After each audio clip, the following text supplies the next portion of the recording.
ఈరోజు సండే కదా, మీ ఇంట్లో ఏం స్పెషల్ చేసుకున్నారు? నేనైతే కొబ్బరి అన్నం చేస్తున్నాను. దానికి బెస్ట్ కాంబినేషన్ మటన్ కర్రీ. అయితే ఇది చాలా సింపుల్ గా తయారవుతుంది అండ్ టేస్ట్ కూడా చాలా బాగుంటుంది అండ్ హెల్త్ కూడా చాలా మంచిది. కొబ్బరి పాలతో రెసిపీ చేసుకోవడం అనేది చాలా తక్కువ ఇంగ్రీడియంట్స్ ఉంటాయి. అవి ఏమేమి కావాలో చెప్తాను చూడండి. కొబ్బరి పాలకి పచ్చి కొబ్బరి, మటన్ కర్రీకి ఉల్లిపాయ చిన్న చిన్నగా తరిగి పెట్టుకున్నాను. ఇది నాకు మిక్సీకే వచ్చింది జార్ అనేది. సో నాకు చిన్న చిన్న ఉల్లిపాయలు ఉన్నప్పుడు కట్ చేయడం కష్టం అన్నప్పుడు చాప్ చేసుకుంటాను. సో మటన్, రైస్ తీసుకున్నాను. మీరు దీని ప్లేస్ లో బాస్మతి రైస్ కూడా తీసుకోవచ్చు. ఈ మసాలా పచ్చి మసాలా పట్టుకున్నాను. కొబ్బరి అన్నంకి మటన్ కర్రీకి సరిపోతుంది. స్పైసెస్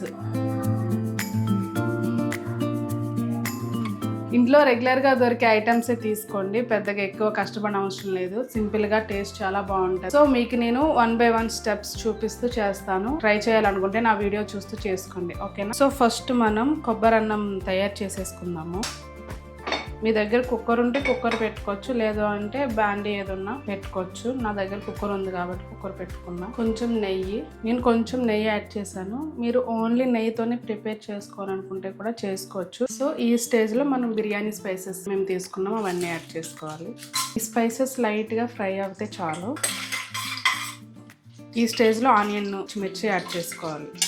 షేడ్ వచ్చేంత వరకు మనం ఫ్రై చేసుకోవాలి. పచ్చిగా ఉంటే టేస్ట్ బాగోదు. సో ఇది ఫ్రై అవుతూ ఉంటుంది. మనం పక్కన ఇలా వదిలేద్దాము. ఈ స్టేజ్ లో పాలు ఎక్స్ట్రాక్ట్ చేద్దాం, అంటే మిక్సీ బట్టి ఫస్ట్, తర్వాత క్లాత్ లోంచి పాలు తీయాలి. ఇందాక మనం తీసుకున్న కొబ్బరి ముక్కల్ని పేస్ట్ చేశాను. ఈ విధంగా కొంచెం వాటర్ తక్కువ వేసి పేస్ట్ చేసుకుంటే తుల్లకుండా ఉంటది. కొంచెం వాటర్ ఎక్కువ వేస్తే ఏమవుతుందంటే పైకి చెదిరిపోయి కిచెన్ అంతా ఖరాబ్ అవుతుంది. సో ఈ స్టేజ్ లో మనం ఇలా మొత్తం మెత్తగా అయ్యేంత వరకు పేస్ట్ చేసుకోవాలి. ఇప్పుడు దీని నుంచి పాలుని ఎక్స్ట్రాక్ట్ చేయాలి. కాటన్ క్లాత్ ఏదైనా ఉంటే ఇలా తీసుకోండి. ఫస్ట్ మీకు ఎంత వరకు పాసిబుల్ అయితే అంతవరకు చిక్కగా తీసుకోండి. రిమైనింగ్ కొంచెం వాటర్ వేసి తీసుకుంటే రిమైనింగ్ పాలు కూడా వస్తాయి. ఈ స్టేజ్ లో మనం మిక్సీ పట్టుకున్న పచ్చి మసాలా యాడ్ చేద్దాం.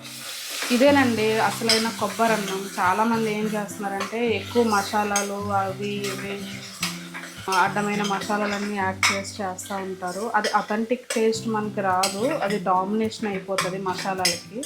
సో మనం ఆనియన్ తప్ప ఇందులో ఏమి యాడ్ చేయకూడదు. మనకు అంతగా ఇష్టమైతే పచ్చి బఠానీ యాడ్ చేసుకోవచ్చు అంతే. ఇక వేరేవి క్యారెట్ ఇవన్నీ కూడా మనం పలావ్లో యాడ్ చేసుకోవాలి. దానికి దీనికి డిఫరెన్స్ ఉండాలంటే మనం దేనికి తగ్గ ఐటమ్స్ దాంట్లోనే యాడ్ చేసుకోవాలి. సో ఈ మసాలా అంతా కూడా పచ్చివాసన పోయేంత వరకు ఫ్రై చేసుకోండి. ఈ స్టేజ్లోనే టేస్ట్కి తగ్గ సాల్ట్ కూడా బాగా మిక్స్ చేసేసుకుందాము. కడిగి పెట్టుకున్న రైస్ ఇప్పుడే యాడ్ చేయాలి. అంటే పాలు యాడ్ చేసి రైస్ యాడ్ చేస్తారు చాలామంది. అయితే పాలు మనం సాల్ట్ వేసాం కదా, ఈ స్టేజ్లో పాలు వేసి మరగబెడితే ఏమవుతుందంటే పాలు విరిగిపోతాయి. సో అందుకని ఫస్ట్ ఇలాగా మనం ఆల్రెడీ నానబెట్టుకున్న రైసే కాబట్టి జస్ట్ మసాలా పట్టేంత వరకు ఇలా ఫ్రై చేసుకోవాలి. ఇప్పుడు ఈ స్టేజ్లో మనం ఎక్స్ట్రాక్ట్ చేసుకున్న పాలు 1 గ్లాసు, నాకు ఇంకొక గ్లాస్కి చాలా తక్కువే వచ్చాయి. సో రిమైనింగ్ అంతా కూడా వాటర్ వేసుకుంటాను. ఈ గ్లాసు బ్యాలెన్స్ అయ్యేటట్టు వాటర్ యాడ్ చేసుకోవాలి. వాటర్ యాడ్ చేసుకుంటాం. సో ఇది చక్కగా కలిపేసి మీడియం ఫ్లేమ్లో 2 విజిల్స్ వస్తే సరిపోతుంది. 2 విజిల్స్ వచ్చిన తర్వాత దాన్ని అలా పక్కన పెట్టేసి విజిల్ పోయేంత వరకు వెయిట్ చేయాలి.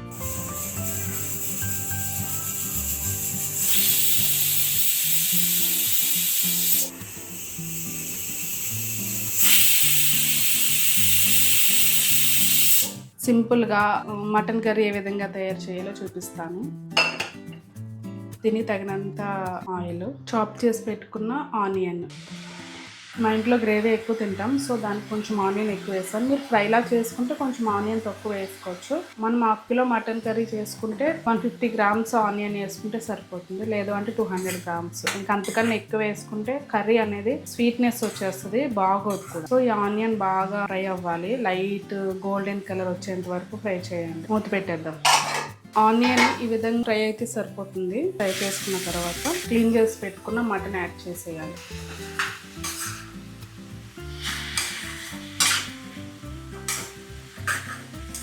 సో ఈ స్టేజ్లో లైట్గా పసుపు యాడ్ చేయాలి. ఇప్పుడు బాగా కలిపి దీంట్లోంచి వాటర్ వచ్చేంత వరకు కూడా ఫ్రై చేసుకోవాలి. ఇలా అయితేనే మటన్ బాగా కుక్ అవుతుంది, మనకి టేస్ట్ కూడా బాగుంటుంది. దీంట్లోంచి వాటర్ వచ్చేంత వరకు మీడియం ఫ్లేమ్లో పెట్టేసి కుక్ చేసుకుందాం. సో కొబ్బరి అన్నం చూద్దాము. ప్రెజర్ అంతా పోయింది కదా, ఈ స్టేజ్లో ఓపెన్ చేయాలి. ఇలా కింద నుంచి పైకి మిక్స్ చేసుకోండి. ఫస్ట్ కంగారు పడకండి, అదంతా పాలు. పచ్చివాసన ఏమి ఉండదు, ఫ్లేవర్స్ బాగా దిగుతాయి. ఇష్టం ఉండదు, రేర్గా వండుతాను.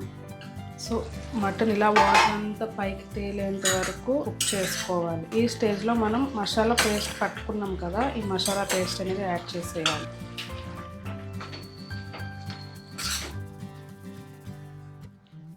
కారం, సాల్ట్, ఇది మొత్తం బాగా మిక్స్ చేసుకోండి. లైట్గా వాటర్ యాడ్ చేయండి. ఇలా స్లో ఫ్లేమ్లో 15 minutes to 20 minutes బాగా కుక్ చేసుకోవాలి. అప్పుడైతేనే బాగా మటన్ కుక్ అవుతుంది. నేను లిడ్ పెట్టిన తర్వాత 15 minutes అయ్యింది. సో ఓపెన్ చేసి చూద్దాం. సో ఇప్పుడు ఈ స్టేజ్లో కొత్తిమీర యాడ్ చేసేద్దాం. అంతేనండి, చక్కని మటన్ కర్రీ కొబ్బరి అన్నం కాంబినేషన్లో సూపర్ ఉంటుంది. మీకు కూడా కావాలంటే తప్పకుండా ఇంట్లో ట్రై చేసి చూడండి. సో చూసారు కదా కొబ్బరి అన్నం ఎంత ఈజీనో.